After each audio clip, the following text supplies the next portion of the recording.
राधे राधे, जय श्री कृष्ण।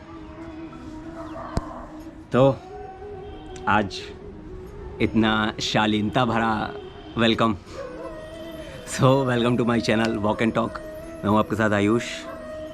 तब सोच रहे होंगे जो लोग मेरी वीडियोस देखते रहे कि आज इतना शालीनता भरा, इतना प्रेम भरा कैसा वेलकम रहा है ना, इंट्रो रहा।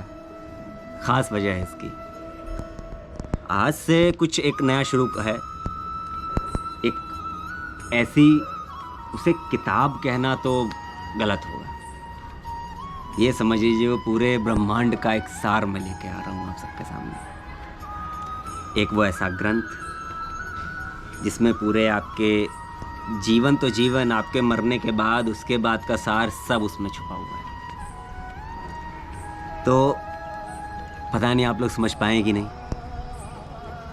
मैं अब एक ऐसा ग्रंथ लेके आया हूँ जिसके प्रॉपर एपिसोड आएंगे। तो आज उसका पहला एपिसोड है और उसके कुछ चुनिंदा चीज़ें मैं लेके आया हूँ आप लोगों के लिए, ताकि जिनके पास टाइम नहीं है वो उन चीज़ों से जुड़ सके, उन चीज़ों को जान सके। तो इसको इतना मिस्ट्री नहीं बनाते हैं, जल्द से जल्द लेके आते हैं। मैं लेके आया हूँ भगवद गीता।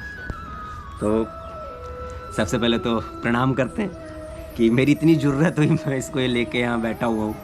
तो जो भी लोग पहले तो मुझे माफ़ करिएगा, मैं इस तरह से लेके बैठा हुआ हूँ। मैं बस इस चीज़ का एक मेन उद्देश्य ये है कि आप लोगों तक एक ऐसी चीज़ें पहुँचनी चाहिए जो वाकई हमारे जीवन से जुड़ी हैं। डज़न्ट मैटर आप किस धर्म से हैं, किस जाति से हैं, कोई मतलब नहीं रहता, कोई मायने नहीं रखता।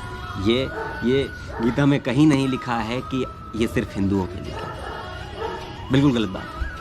इसमें जीवन का सार लिखा है। खाना आप भी खाते हैं, खाना हम भी खाते हैं, खाना किसी और धर्म का भी इंसान खाता होगा, पानी वो भी पीता होगा। ये सब कहाँ से आ रहा है? इसी पृथ्वी से आ रहा है। ये पृथ्वी किसने बनाई है? इन्होंने बनाई। तो मेरा ये एपिसोड, गीता से जुड़े हुए एपिसोड शुरू करने का मेन मकसद बस ये है कि आप लोग इन चीज़ों से जुड़ सकें, है ना, कि आप लोग जान सकें कि आखिर जीवन क्या है, जीवन का मेन उद्देश्य क्या है, जीवन में कैसे भगवत प्राप्ति हो सकती है, कैसे आप अपने अपने भगवान से जुड़ सकते हैं। डज़न्ट मैटर, मैंने पहले भी कहा कि ये सिर्फ हिंदुओं के लिए, कि कैसे आप अपने भगवान से जुड़ सकते हैं, कैसे अपने खुदा से जुड़ सकते हैं, कैसे अपने अल्लाह से जुड़ सकते हैं, कैसे अपने जीसस से जुड़ सकते हैं, कैसे आप अपने भाई गुरु से जुड़ सकते हैं। मतलब डज़न्ट मैटर, मैं किसी भी यहाँ एक पर्टिकुलर धर्म की बात नहीं करता। मैं बस बात करता हूँ उन जीवन के सच्चाइयों की जो इसमें लिखी है, जो श्री कृष्ण जी ने अपने स्वयं मुख से कही है। तो सोचिए हम लोग कितने कहते हैं ना, कितने लकी हैं कि हम लोग इस युग में हैं जिसमें भगवान की कही चीज़ें। उस ज़माने में तो शायद लोगों को इतनी चीज़ें नसीब नहीं थी, क्योंकि तब खुद ही भगवान थे, तब उन्होंने सारी बातें कही नहीं। तब तो बस सृष्टि चल रही थी उनके आज्ञा के अनुसार। लेकिन हम लोग इतने लकी हैं कि हम लोग ऐसे युग में हैं। नो डाउट कलयुग बहुत बुरा कहा जाता है, लेकिन ये बहुत ही लकी युग भी है कि जिसमें आप ऐसी चीज़ों से जुड़ सकते हैं जो बहुत से युगों में नहीं प्राप्त हुई। तो ज़्यादा समय ना नष्ट करते हुए आप लोगों को सबसे पहले गीता कौन नहीं जानता है, सब जानते हो। तो शुरू करते हैं। गीता की सबसे ख़ास बात यह है कि आप जब इसको पढ़ेंगे तब आपको पता चलेगा। लेकिन अगर आप नहीं भी पढ़ पा रहे हैं तो मैंने वही शुरू किया कि मैं आपको हर एपिसोड में कुछ चीज़ें गीता की ऐसी बताता रहूं जो कहीं ना कहीं आपको याद रह जाए और आप अपने जीवन में इम्प्लीमेंट कर पाएँ, है ना, और अपने जीवन में जोड़ पाएँ, अपनी लाइफ में जोड़ पाएँ, अपने समाज परिवार के साथ जोड़ पाएँ। क्योंकि कहते हैं ना कि मैं समझ सकता हूँ बहुतों के पास टाइम नहीं होगा कि वो गीता पढ़ें, ये पढ़ें। अगर आप पढ़ते हैं, आपसे बड़ा गुणी कोई नहीं है, ये आप मान के चलिए। क्योंकि आप जब कोई चीज़ें पढ़ना शुरू करते हैं, देखना शुरू करते हैं, जानना शुरू करते हैं, तो आप ऐसे ही बड़े हो जाते हैं। क्योंकि आप बहुत सी ऐसी सारी, एक बहुत लार्ज नंबर ऑफ पीपल है जो ये सब नहीं कर रहे हैं। लेकिन अगर आप ये चीज़ें कर रहे हैं, बुक्स पढ़ रहे हैं, ये महान ग्रंथ पढ़ रहे हैं, तो आप उनसे वैसे भी ऊपर हो जाते हैं, आप वैसे ही उनसे ज़्यादा गुणवान हो जाते हैं। तो चलिए शुरू करते हैं। मैंने कुछ चीज़ें यहाँ पे नोट करी हैं जो मैं आप लोगों के सामने बताना चाहता हूँ कि आप लोग जानें। सबसे पहले तो अध्याय 2 में अध्याय 2 के 22वें श्लोक में लिखा हुआ है, अध्याय 2 के 22वें श्लोक में है कि वासांसि जीर्णानि यथा विहाय नवान्य गृह्णति नरोपराणि तथा शरीराणि विहाय जीर्ण्य न्यानि संयाति नवानि देहि।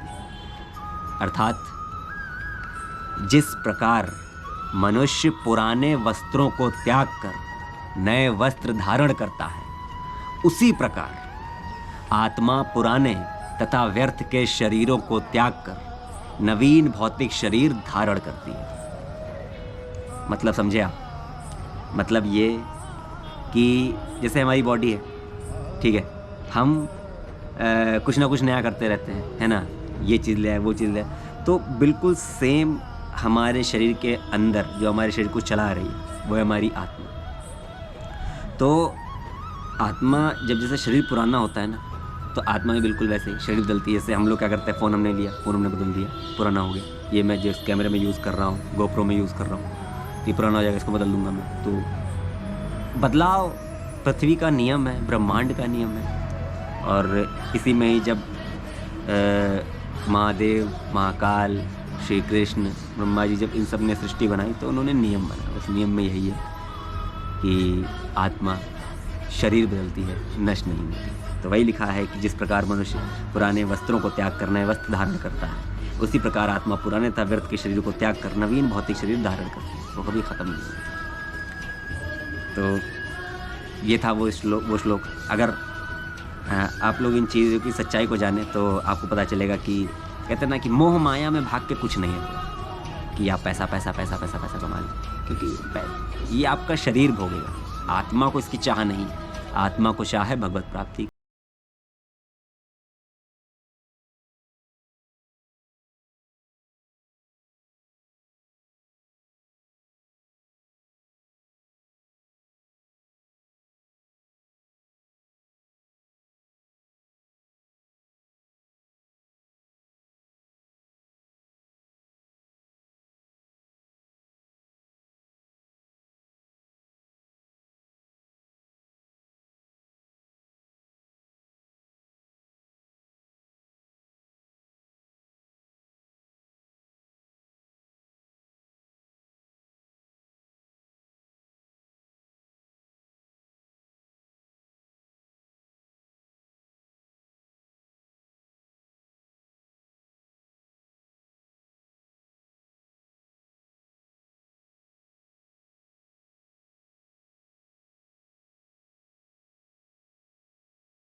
मोहा स्मृति विभ्रम स्मृति भ्रंशाद बुद्धिनाशो बुद्धिनाशा तत्प्रणश्यति। अर्थात क्रोध से पूर्ण मोह उत्पन्न होता है और मोह से स्मरण शक्ति का विभ्रम हो जाता है। जब स्मरण शक्ति भ्रमित हो जाती है तो बुद्धि नष्ट हो जाती है और बुद्धि नष्ट होने पर मनुष्य भवकूप में पुनः गिर जाता है। मतलब समझे आप कि सबसे पहले हम जब क्रोध करते हैं ना, तो क्रोध हमेशा हमें किसी ऐसी चीज़ के लिए होता है जिससे हमारा बड़ा मोह हो, और जब उसके लिए करते हैं फिर मोह से जो क्या होता है, हमारी स्मरण शक्ति, जो हमारी सोचने समझने की ताकत है, वो हमारी मर जाती है। जैसे रामधारी सिंह दिनकर ने भी लिखा है कि जब नाश मनुष्य पर छाता है पहले विवेक मर जाता है। बिल्कुल वही बात होती है। और फिर स्मरण शक्ति जब भ्रमित हो जाती है फिर बुद्धि नष्ट होना शुरू होती है, और जब बुद्धि नष्ट हो जाती है तब मनुष्य उसी कहते हैं ना मरियाना ट्रेंच और ट्रायंगल, आप जो भी कह लें, उसमें इंसान घूमता रह जाता है, कुछ हासिल नहीं होता उसको। तो जीवन का उद्देश्य ये है कि मतलब नो डाउट क्रोध मुझे भी आता है, सच कहूँगा। कहते ना, ये जब चीज़ें मैंने पढ़ना शुरू करी हैं तो समझ में आता है कि जीवन किधर है और हम जा किधर रहे हैं। तो समझ रहे हैं ना, दो अलग डायरेक्शन। जीवन इधर है, हम जा इधर रहे हैं, हमको भी इधर ही चलना है। जब इधर चलते चलते पैरेलली आ जाएंगे ना, समझो बस आपका आना सफल होगा जीवन में। तो ये था पहला एपिसोड इस महान ग्रंथ का। इसको तो जितना नमन करें कम है, क्योंकि ये जीवन का वो सार बताती है जो अनछुआ है आज के यूथ के लिए, जो शायद नहीं जान रहे हैं। नो डाउट बहुत एक लार्ज नंबर ऑफ यूथ है जो इन चीज़ों से जुड़ रहा है। बहुत अच्छी बात है, बहुत कमाल की बात है। मैं भी काफ़ी टाइम से पढ़ लिख रहा था, तो सोच रहा था कि क्यों ना आप लोगों से जुड़ा जाए, आप लोग को बताया जाए कि चीज़ें क्या हैं। तो लेते हैं विदा इसी के साथ। एपिसोड 1 को यहीं पे एंड करते हैं। ऐसे ही मिलेंगे अगले एपिसोड में, ऐसे ही बढ़िया कमाल की चीज़ों के साथ जो गीता में लिखी हुई हैं, जो वाकई आपको जाननी चाहिए, जो वाकई आपको कहते हैं ना, मतलब कोई ज़रूरी नहीं कि आप गीता पूरी ही पढ़ें, नहीं, आप गीता के कुछ उन चीज़ों को देख लीजिए ना जो वाकई जीवन में आपको एक उद्देश्य प्रदान करेंगे, एक कर्तव्य प्रदान करेंगे, जिससे आपका जीवन आसान हो जाएगा। तो मैं ऐसे ही छोटी छोटी चीज़ें आपके लिए लेके आता रहूँगा। मेरा मेन उद्देश्य यही है, ये एपिसोड बनाने का। तो ये एपिसोड 1 था।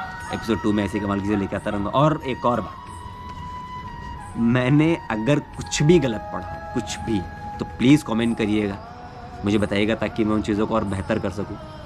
क्योंकि मुझे लगा शायद मेरी नज़र में मैंने सही पढ़ा। अगर आपको कुछ भी लगता है तो मैं उस चीज़ को ज़रूर सही करूँगा और बेहतर करूँगा। अगर आपके पास कोई आइडिया हो कि गीता में कुछ ऐसी चीज़ें भी हैं, अध्याय में 2 में थी, या और भी ऐसी चीज़ें हैं जो मुझे पोर्ट्रे करनी चाहिए लोगों को, तो प्लीज़ आप वो भी कमेंट करिएगा, बताइएगा।